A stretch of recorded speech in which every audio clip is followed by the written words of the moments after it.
What's going on, pro wrestling fans? My name is Jose Ramos Jr. Welcome back to another video. And because of the huge monumental debut of Penta in the WWE, 2025 is off to a hot start.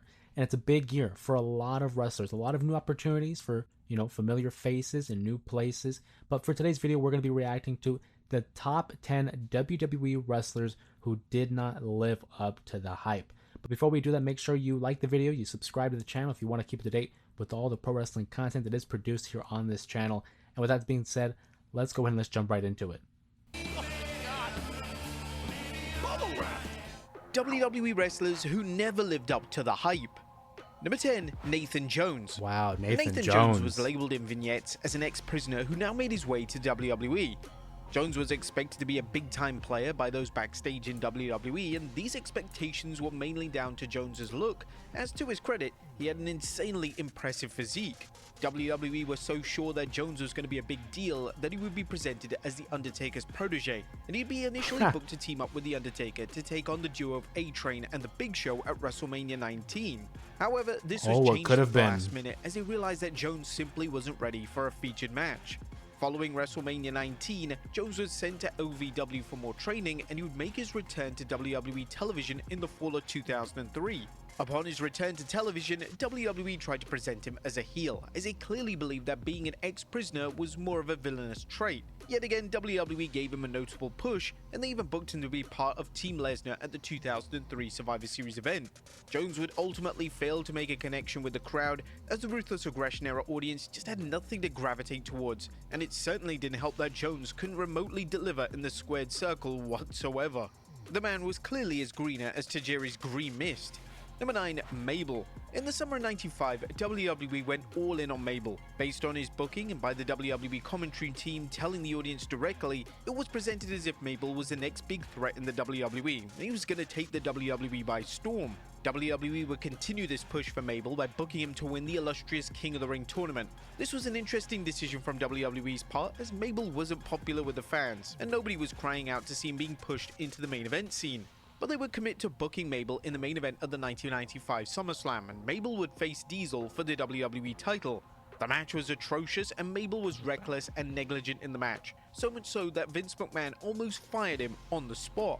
The infamous match would bring Mabel's 1995 WWE push to an end, and Mabel was just another case of a wrestler not living up to the high standards created by WWE themselves. Number 8, Veer. Veer's WWE run became a running joke amongst fans, as WWE would air vignettes for his return to WWE programming for months on end, and when he eventually made his presence felt on the main roster, nobody cared. Vignettes can work extremely well in getting a wrestler over, yet WWE had to be careful not to overdo them, as it can sometimes look like WWE have no creative plans in place, and this was evidently the case with Veer. The main roster run was a total bust, as the crowd had zero interest in seeing him perform, and by April of 2024, Veer would be released from WWE, making the entire marketing push for his main roster arrival a complete waste of time. Number 7, Matt Morgan. Matt Morgan was yet another name that was pushed in WWE due to his size and stature. In 2003, Morgan debuted on SmackDown, and whilst he looked great, his in-ring work wasn't remotely at the level it needed to be, and he was exposed the moment he stepped foot in the ring. WWE would quite rightly send Morgan back to developmental, and when Morgan returned to screens in 2005, this run was arguably even more underwhelming, and Morgan would eventually be cut from his WWE contract. He would then soon find himself in TNA, and he managed to break out as a main event star during his run in the company, and working closely with legends such as Kurt Angle and Abyss made Morgan grow as a performer, and there were even rumors that Morgan was going to be in line for a world title run in 2011, which didn't exactly come as a surprise. Number 6, Gene Snitsky. Wow. The idea behind Gene Snitsky's persona A lot was of people unique, I've actually and it was forgotten certainly about. a fresh way to introduce a new heel on TV. Snitsky made his official main roster debut on the September 13th, 2004 edition of Raw. He would wrestle Kane, and by the end of the match, Snitsky would become one of the most detestable heels in the entire company. Snitsky would hit Kane in the back with a chair, resulting in Kane falling on a pregnant Lita. Snitsky would then become the new arch rival for Kane, and whilst this was a strong debut, the subsequent weeks and months pushed his character into parody territory, as his segments became increasingly ridiculous and far-fetched. While Snitsky wasn't awful in the prominent role, he just didn't have the in-ring skills or the charisma to succeed at such a high level, and shortly after the Kane storyline was concluded, Snitsky would find himself in comedic roles and he would become a regular on Sunday Night Heat. Number 5. Lacey Evans. And when a wrestler is called up from NXT, they must be able to handle the pressure of the main roster. The 2019 call-up of Lacey Evans led to a lot of confusion amongst fans, and despite Evans having a fun character and gimmick, her in-ring work never stood out, and it was speculated that she would struggle to get over with the main roster crowd. But WWE went the extra mile with Evans, as she would be featured on pay-per-views against Becky Lynch after WrestleMania 35, and although Lynch tried incredibly hard, the matches were passable at best and nobody was even taking Evans seriously as a legitimate contender.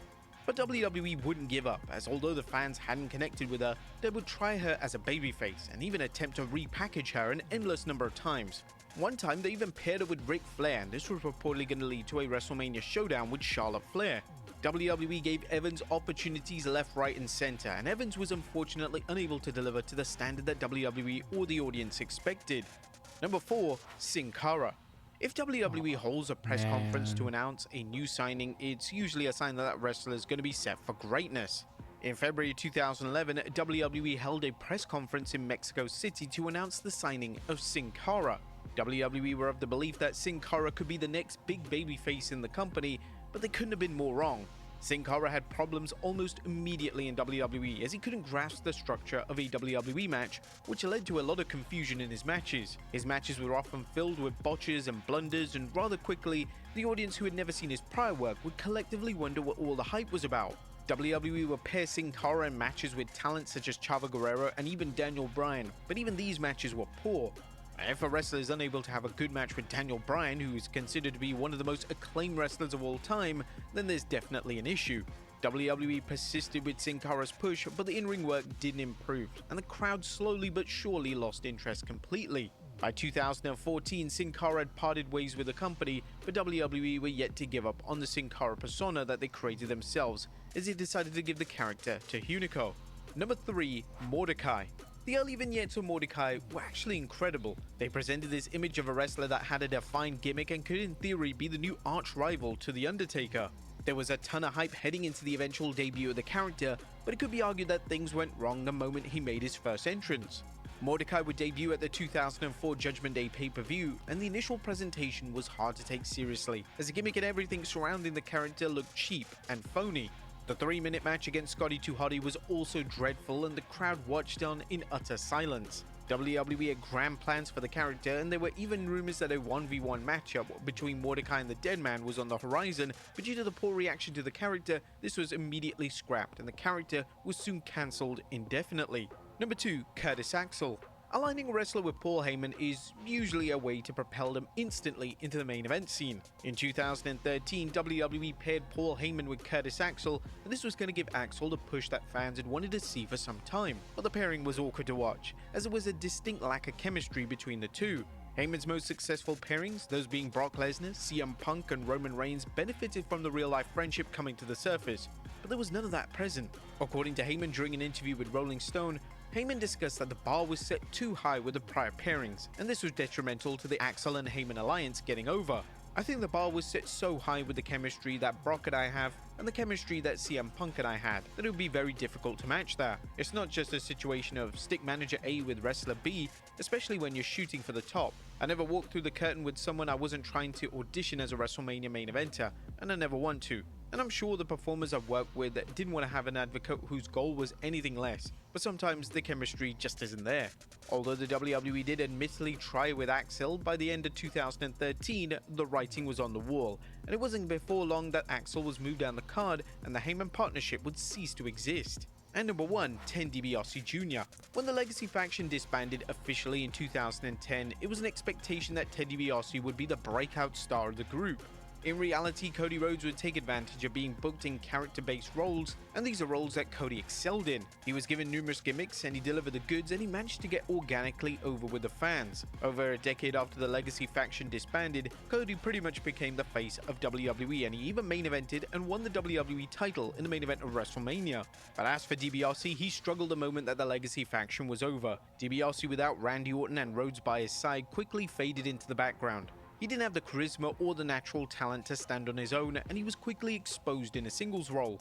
WWE's attempt to push him were pointless, as the crowd had already decided that DiBiase wasn't going to be the star everyone predicted. Now, the interesting thing about him was that in 2009, WWE Magazine released a special issue focused on tomorrow's champions. The cover featured names that WWE would believe would be future world champions in the company.